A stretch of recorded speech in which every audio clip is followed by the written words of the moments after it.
Et à la fin, on s'est dit, bon, il faut être au complet. Parce que c'est lui qui représente, qui est à la tête de cette fondation. C'est quelqu'un qui est au sommet, qui aime avoir tout au complet. Alors on s'est lancé, on a lancé le processus de l'exonération, pour les associations en RDC. Le processus qui est en cours, qui s'est fait même au ministère du Plan et aux Affaires sociales. Mais nous, on s'est lancé au ministère du Plan pour nous légaliser conformément, qu'il n'y ait pas de les ondes gauche à droite. Donc, pour finir, c'était ça pour vous dire à quel point votre fondation est à l'abri de toute tracasserie. Merci, Mathis.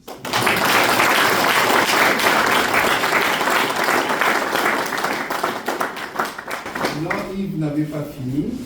Je vais finir avec ça. C'est-à-dire que vous pouvez avoir la personnalité juridique, mais il y a encore des démarches à entreprendre pour être inscrit au journal officiel, s'il vous plaît. C'est très important. Applaudissez juste.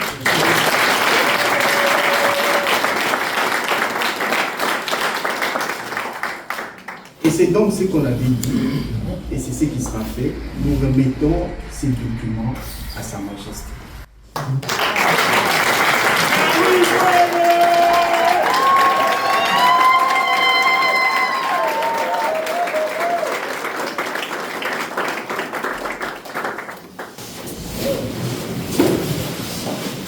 Merci beaucoup, Yves.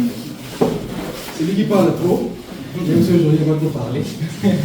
Merci beaucoup, Président. Je vois que ça avance. Ça avance. J'espère que vous nous suivez. Hein? Merci beaucoup. Il faut me faire signe. Si vous comprenez pas comment faire signe, moi, je vais vous mettre dans toutes les mission. Alors, Président, vous avez des documents qui nous permettent, ce n'est pas dit vous permet, mais vous permet d'agir dans tous les pays. Dans tous les pays. Merci beaucoup. Mais comment est-ce que vous comptez agir en RDC? Voilà, ça c'est très important parce qu'il faut rappeler qu'une fondation ou une association quelconque, elle doit être placée sur des projets bien concrets. Ce sont ces projets-là qui permettent d'avoir les financements et de pouvoir aider efficacement la population. Alors pour la faire court, la fondation est placée sur 3 projets principaux.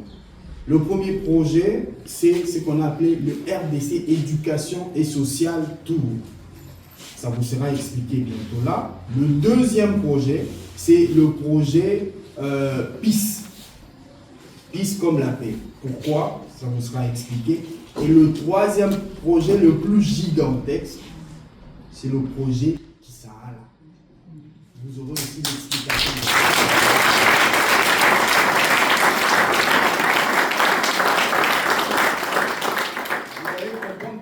Nous avons pris le projet qui s'arrête à la fin. Bien sûr, vous allez me regarder, vous dites, ben, la fondation doit être placée sur le projet qui s'arrête là. Oui, on est d'accord avec vous. Mais non, attendez, vous allez comprendre pourquoi en dernier. Donc, alors, pour expliquer le RDC Éducation et Sociale Tour, je peux demander à l'un de vous de pouvoir l'expliquer. Qui peut expliquer parce que... Président, j'aimerais... attends un peu. Oui, je vais dire quelque chose, Majesté. Permettez-moi encore de me présenter, même si mon président l'a déjà fait. C'est pas le fait que je peux dire. Majesté, j'aimerais vous dire que nous avons écouté votre voix. Oui, nous avons écouté votre voix et nous avons voulu faire de la Fondation MOOC la plus grande association de ce pays. Et comme vous l'avez dit, du monde entier. Et pour cela, il fallait organiser les choses autrement. C'est pourquoi nous avons apporté ces différents projets. Nous avons organisé les choses autrement parce que nous savons que la plupart des associations créées ne sont que pour des gains personnels. Et bien nous avons organisé les choses différemment. Merci Majesté pour l'attention.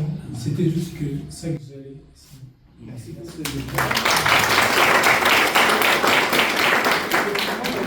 Nous avons recherché tout ce temps ici, on n'a pas voulu faire comme les autres, parce que nous connaissons votre combat, on sait où vous allez. La vision, elle est très claire, et c'est ce qui nous permet de pouvoir faire les choses différemment. Je vais vous expliquer ça plus tard. Je préférais d'abord Kelvin Makessé, que vous allez connaître ici, c'est l'enfant de Ogi Makessé. voilà, qui va vous parler devant vous. Voilà. Respect, Majesté, comme le président venait de le dire, moi, c'est quelqu'un de plus. Majesté, nous avons mis en place un projet que nous avons appelé le RDC Éducation et Sociale. Ça veut dire faire le tour de la RDC à travers l'éducation et le social. Pourquoi organiser beaucoup de voyages? Beaucoup de gens se posent la question. Eh bien, la réponse, elle est simple, Majesté. La fondation de l'homme le plus haut placé, je dirais même très haut placé, président, ne peut pas se comporter comme tout le monde. Il faut apporter cette bonne nouvelle dans tout le pays, celle du changement, celle de la réorganisation. Et tout ça ne peut être possible que par la connaissance, substance importante pour notre organisation. Merci, Majesté.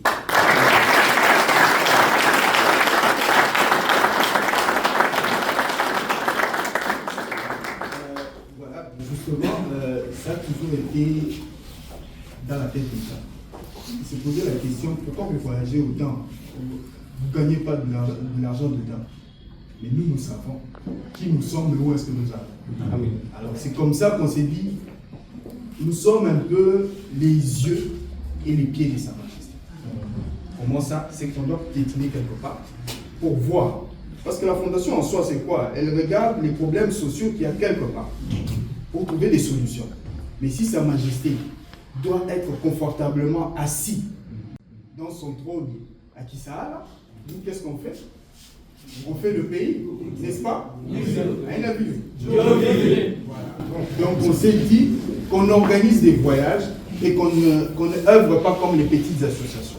Dès le moment où vous avez dit que ce sera la plus grande association du monde, on n'est pas au niveau de la RDC, alors votre nom doit rester comme un cachet. Et vous allez l'entendre ici avec les autres. Merci beaucoup, Président. Et du coup, de nous éclairer. Mais on va continuer avec les projets. C'est ça, c'est bon, ça finit? Non. Il y a le deuxième projet. Le deuxième projet. Le deuxième projet, c'est le projet PIS. Oui. Jules, tu peux expliquer le projet PIS.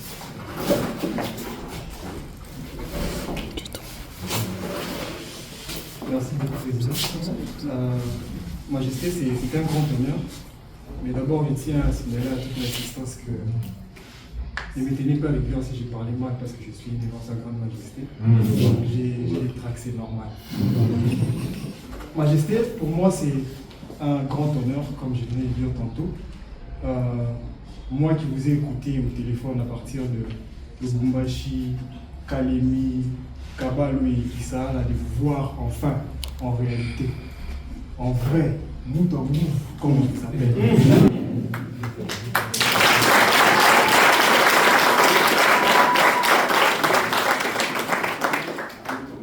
C'est une joie immense, Majesté, et sur ce, je vous souhaite bon retour sur votre terre, Wakurufani.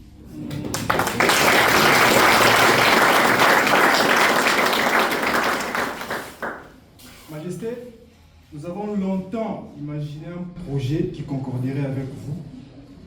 Et cela me rappelle un peu lorsque nous étions à Kissaala, lorsque nous avons annoncé aux inspecteurs du ministère du Plan que notre projet, c'est la construction de la cité du roi divin. Ils étaient bouche bée, Majesté. Il s'est posé des questions si nous étions une fondation de la RDC et créée par des Congolais. Ils étaient là en train de nous regarder parce que certes, on sait que les associations qui se créent ici en RDC, on leur donne par exemple une bagatelle de 1 million et ils vont dépenser 100 000 $ pour construire et le reste ils mettent dans leur poche. Mais avec nous, c'était très différent. C'est comme ça qu'ils étaient bouche bée et ils se posaient des questions si nous étions de la RDC. Mais nous, dans nos cœurs, on était là de torse bombé. On se disait que Oukoumou donc vous êtes quelqu'un hors du commun. C'est normal que votre projet soit hors du commun. À part notre projet PIS, comme le président venait de dire, nous avons, à part notre projet qui sera là, j'allais dire, nous avons voulu trouver un projet qui montrerait l'effectivité de la Fondation MOOC dans toute l'étendue de la République démocratique du Congo. Et à part notre projet qui sera là,